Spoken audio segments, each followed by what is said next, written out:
What are the pros and cons to visiting Angkor Wat for sunrise versus sunset? How many days should you need to visit? Should you book a tour guide or go it alone? And what are the best temples you absolutely have to visit? This is your one-stop guide for filling in all the blanks to a visit to Angkor Wat in Siem Reap, Cambodia.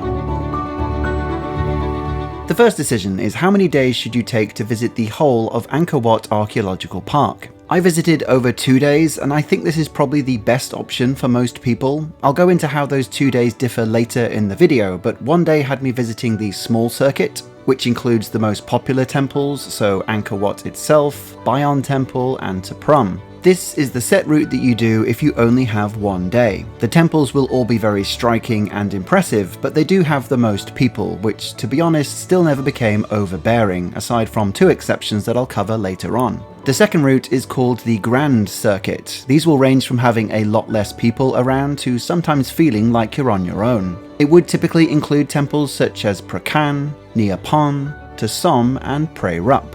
I guess some people could find these temples a bit samey after a while and be fine without a second day, but for me, I was always able to find something unique about each one, and I'll share my favourite temples later in the video. But bringing us on to our next point, you do need to purchase a park pass to enter the site, so it helps knowing how many days you'll need to visit beforehand. You can purchase a 1, 3 or 7 day pass, but this doesn't have to be purchased in advance as there isn't a daily cap limit. There is a ticket office on arrival, but personally I just didn't want to take any chance of wasting any time in a queue, so buying online beforehand was best for me. I've linked the official site in the description below or via this free PDF written guide, which will help you organise your time around Siem Reap. The nice thing about the 3 and 7 day passes is that they're more flexible than you might think. So you choose a date that you want the pass to start from, and then you have 10 or 30 days respectively to visit. So you book your pass for the 11th of August, for example, but then your 2 visits actually happen on the 14th and the 20th, which is a nice touch.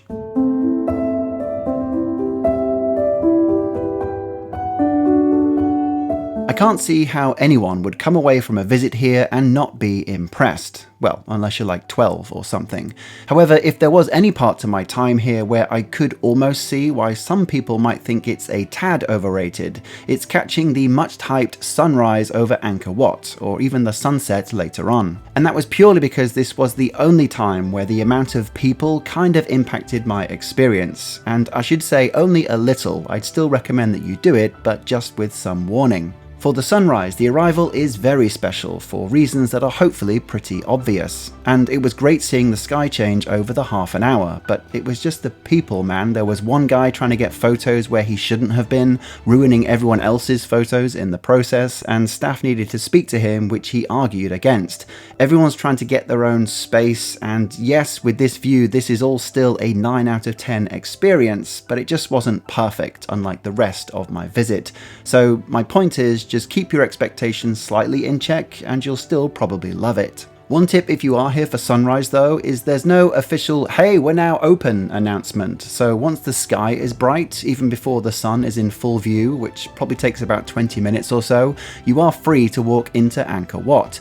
So this is what I did. I walked in via the entrance on the right hand side, so still out of everyone's view, and I literally had half of the temple all to myself for about 15 minutes, which felt very special. There's a section which is closed off near the back up until around 6:30 AM, and I was the first eager beaver in line for that too, and again got to explore much of it before people started flocking in, so the early wake up is worth it for that alone.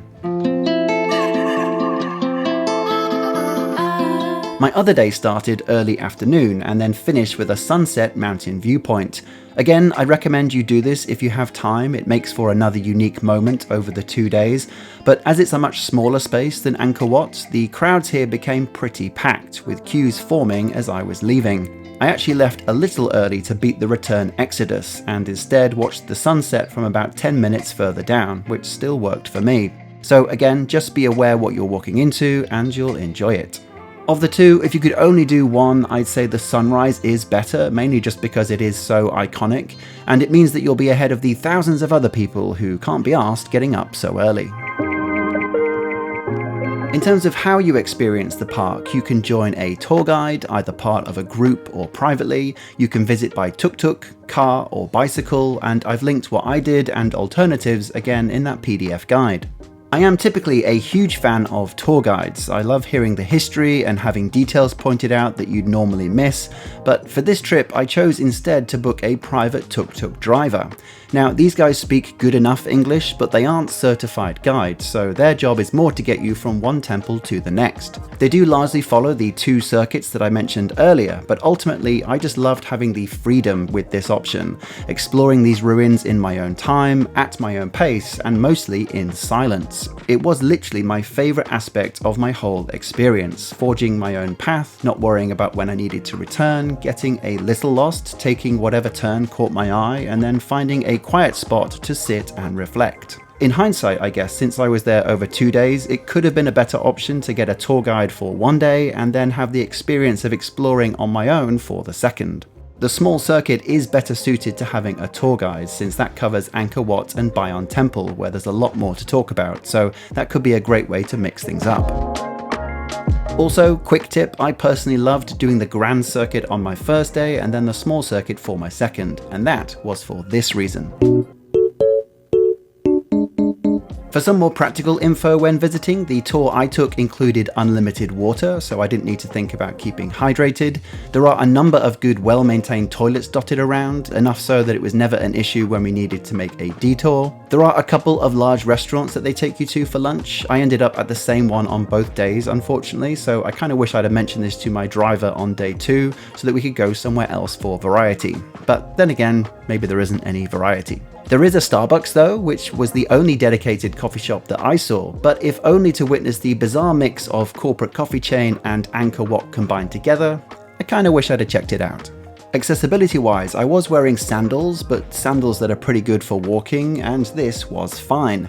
You aren't hiking at pace and generally taking things slowly, but there are a lot of uneven floors, so although proper walking shoes are obviously preferred, they aren't essential if you aren't packing any.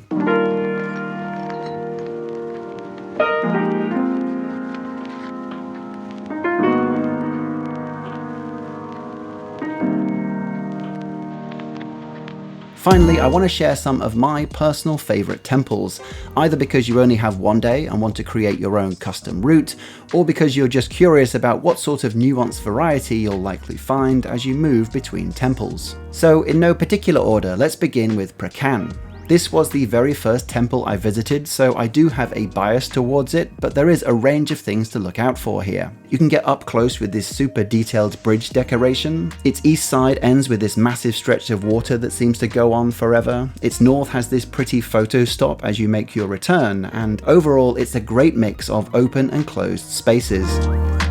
Tapram is one of the more popular temples, made famous by playing a large part in the Angelina Jolie Lara Croft movie. It's most notable for how its trees have tried to reclaim the space around it, but although there will be queues for taking a photo with its most popular tree, there are countless others spread around the temple. My own personal underdog for tree enthusiasts though is Bante Kadai. I mean, get a look at the guns on this one. Comparatively, this temple was super quiet, at least when I was there, and its long and low entrance gave me all the feels before I even entered. Here you're able to get a great sense of room layouts, and there's some tree formations that almost rival Tapram, but with less people.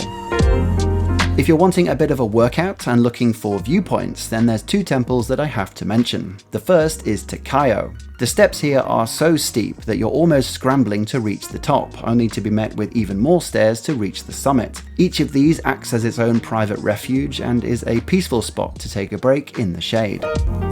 Alternatively, Prey Rup felt like a solid contender, but again with less people as it was on the grand circuit, and after climbing to its highest point, possibly gave the best top-down view that I can recall.